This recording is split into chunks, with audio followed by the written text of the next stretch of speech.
কামারপুকুরের ছবি দেখাই আপনাদের। কামারপুকুরেও জমজমাট রথ। রামকৃষ্ণের জন্মভিটেতে রথযাত্রা। সকাল থেকেই পুণ্যার্থীদের ভিড়। রীতি আচার মেনেই মাসির বাড়ি যাবেন জগন্নাথ।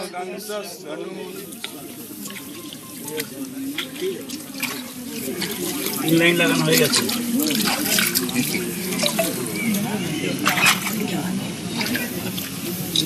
চার পাঁচটা করে গুছি। কামারপুকুরে জমজমাট রথ।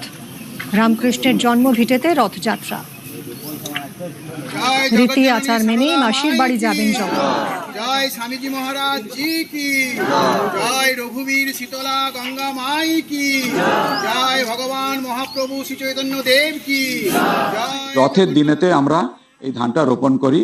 তারপরে আমাদের 50-60 বিঘে জমি আছে, সেখানে আমাদের ধান হয়, 3টে ফসল হয়, ধান হয়, আলু হয়, পাট ইত্যাদি সমস্ত হয়। সারা বছর আমাদের যা আলু হয় সেই আলু আমরা চাষ করি, তাতেই আমাদের সারা বছর হয়ে যায়। এত হাজার হাজার ভক্ত ওদেরকে আমরা খাওয়াই। আমাদের ক্ষুদিরাম চট্টোপাধ্যায় তিনি করেছেন, সেই ট্র্যাডিশন অনুসরণ করে আমরা সব সাধু ব্রহ্মচারী সবাই মিলে আমরা ধান রোপণ করলাম। এরপরে আমাদের যারা জন মানুষ দিয়ে আমাদের 50-60 বিঘে জমি চাষ হবে। চাষটা আমাদের খুব প্রধান জিনিস, আমাদের চাষ আমাদের করতে হবে।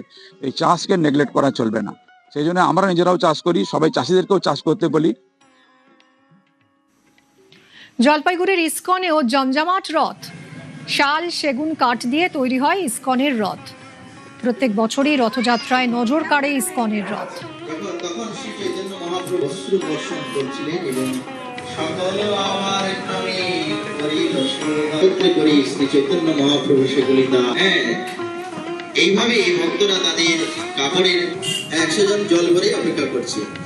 জল কহিল তবে শত ঘট আনি প্রভু আগে দিল।